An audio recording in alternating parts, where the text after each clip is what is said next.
Subscribe करिए हमारे channel target UP TET CTET को और बेल आइकन को दबाइए।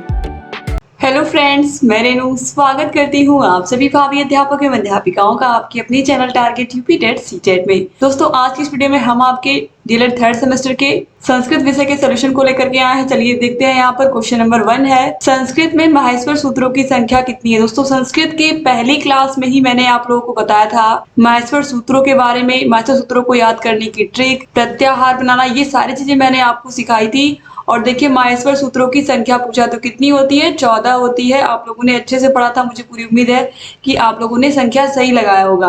क्वेश्चन नंबर 2 है, ट का उच्चारण स्थान है कंठ, तालु, मूर्धा, दंत, ओष्ठ। कंठ, तालु, मूर्धा, दंत, ओष्ठ। मैंने बार बार आप लोगों को इस तरीके से ट्रिक के माध्यम से याद करना सिखाया था। तो यहाँ पर आप देखिए, क वर्ग का कंठ हो गया, च वर्ग का तालु हो गया और ट वर्ग का मूर्धा हो गया। तो यहाँ पर ऑप्शन 3 जो है मूर्धा, ये सही हो गया होगा। और उम्मीद करती हूँ कि आप सभी लोगों ने इसका राइट आंसर लगाया होगा 3। और दोस्तों, मुझे पूरी उम्मीद है कि आप लोगों ने सारा का सारा पेपर भी बहुत अच्छा किया होगा, क्योंकि पेपर बहुत अच्छा और बहुत ईजी आया था।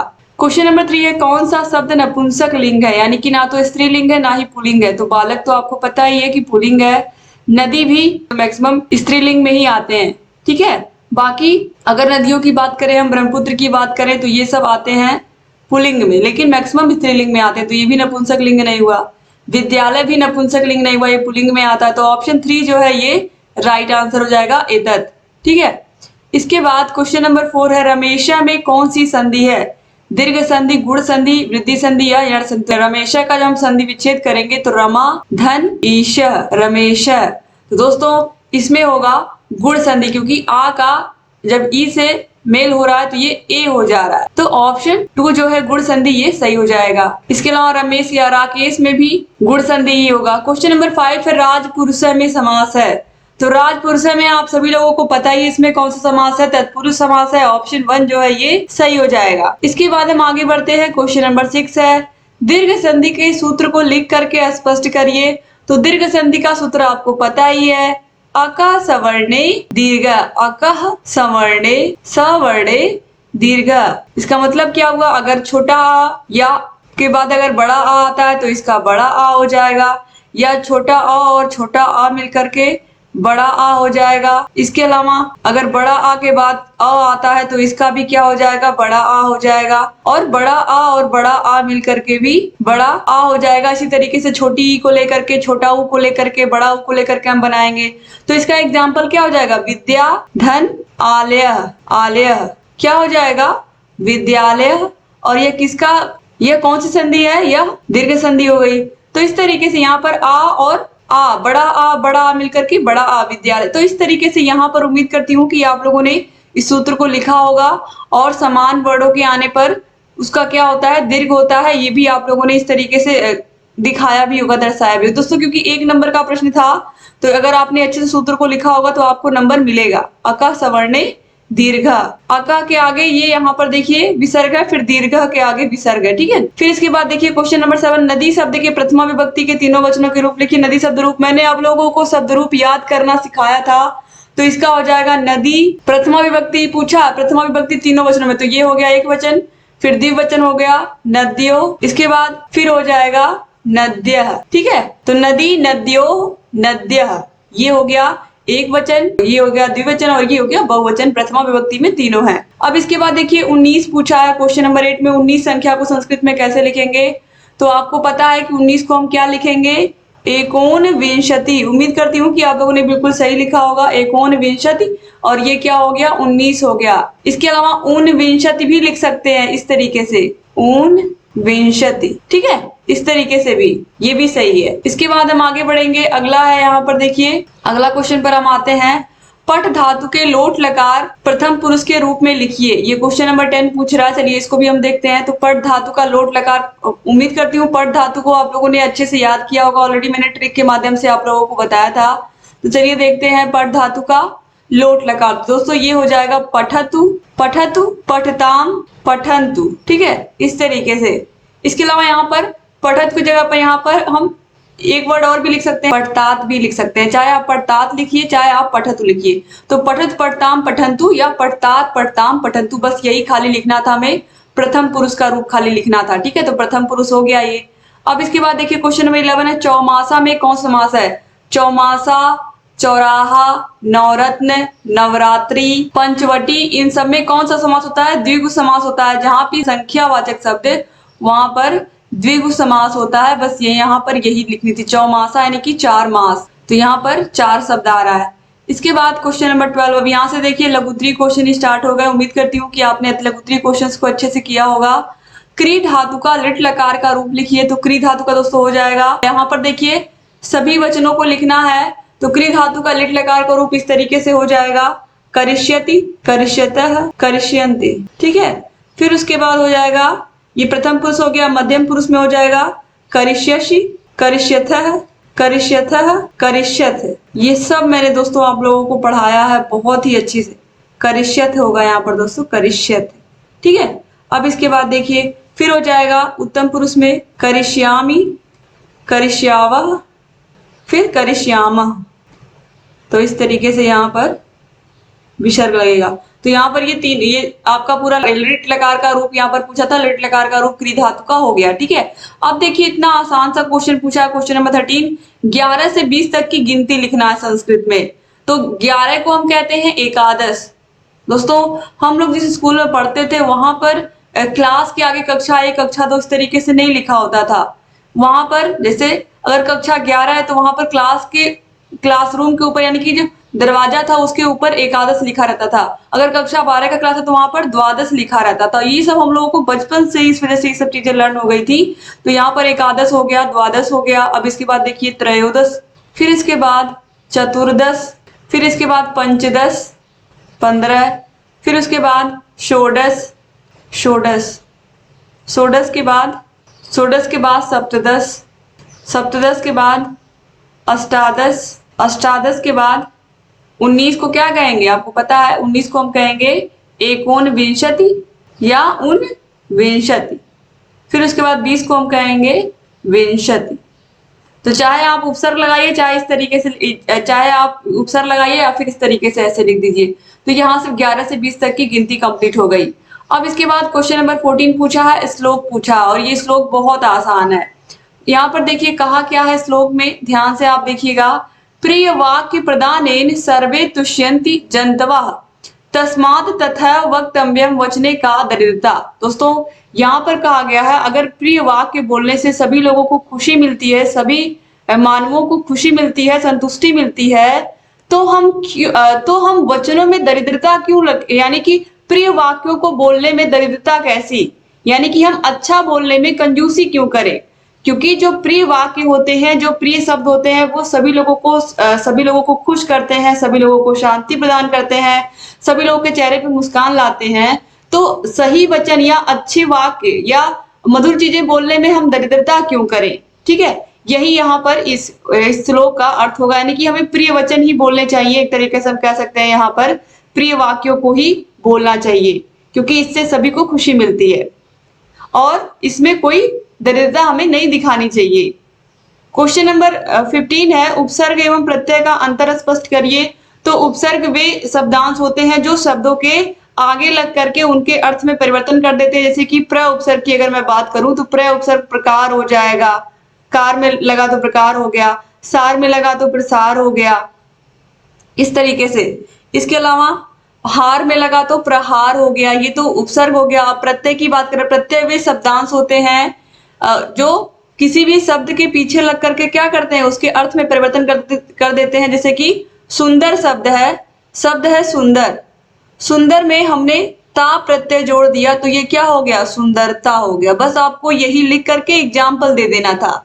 ठीक है, इसके अलावा जैसे कि पट धातु है, तो पट धातु में अगर हम पट धातु में दोस्तों अनीय उपसर्ग लगाते हैं, अनीय उपसर्ग पीछे ही लगते हैं, अगर अनीय प्रत्यय लगाते हैं दोस्तों तो ये हो जाएगा पठनीय।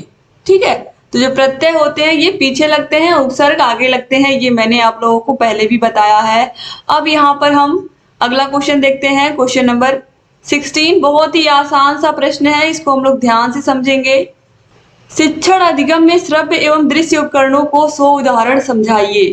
तो श्रव्य एवं दृश्य उपकरण, दोस्तों यहाँ पर देखिए श्रव्य एवं दृश्य उपकरण कहा है।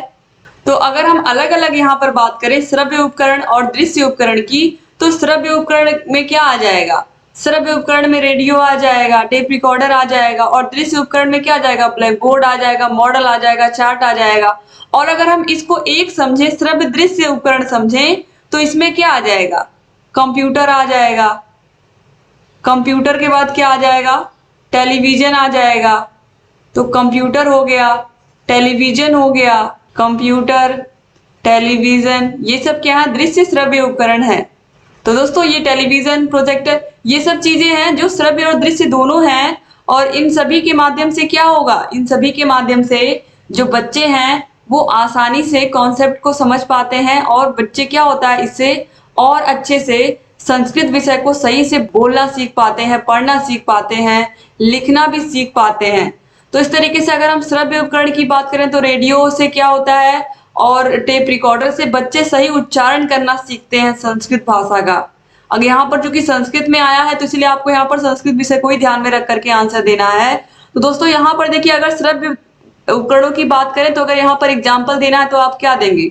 श्रव्य उपकरण में टेप रिकॉर्डर हो गया, इसके अलावा रेडियो हो गया। तो इन उपकरणों की सहायता से बच्चों का उच्चारण हम सही करवा सकते हैं, बच्चों को हम याद करवा सकते हैं चैप्टर्स को। इसके अलावा दृश्य उपकरण के माध्यम से, यानी कि चार्ट, मॉडल, इनकी सहायता से हम बच्चों को आसानी से, जैसे कि संस्कृत से हिंदी में कौन कौन से वर्ड्स को संस्कृत में क्या कहते हैं, जो हिंदी में क्या कहते हैं, और उन हिंदी के वाक्यों को या हिंदी के शब्दों को संस्कृत में क्या कहते हैं। जैसे कि मान लीजिए कि कुछ जानवरों के नाम है, इनको हमें संस्कृत में बच्चों को बताना है, तो हम उसको चार्ट की सहायता से बच्चों को बता पाएंगे। ठीक है, तो इस तरीके से चार्ट हो गया, मॉडल हो गया, इन सब का प्रयोग हम करेंगे दृश्य साधन के रूप में। और अगर यहाँ पर दृश्य और श्रव्य एक साथ पूछा है तो उसमें कंप्यूटर आ जाएगा, टेलीविजन आ जाएगा। और इससे भी क्या होगा? इससे भी बच्चों का क्या होगा? कॉन्सेप्ट ही क्लियर होगा, बच्चों को अपने विषय की अधिक जानकारी आसान भाषा में, हम उनके विषय को आसान भाषा में उनको पढ़ा पाएंगे। तो इस तरीके से यहाँ पर दोस्तों क्लियर नहीं किया श्रव्य एवं दृश्य। अगर श्रव्य की बात करेंगे तो रेडियो, टेप रिकॉर्डर, और दृश्य की बात करेंगे तो chart, paper, model, black board, ये सारी चीजें आ जाएंगी। ठीक है, और अगर श्रव्य दृश्य दोनों की बात करेंगे तो कंप्यूटर, टेलीविजन, ये सब चीजें आ जाएंगी। तो उम्मीद करती हूँ आप लोगों ने इसका आंसर जरूर लिखा होगा अच्छे से।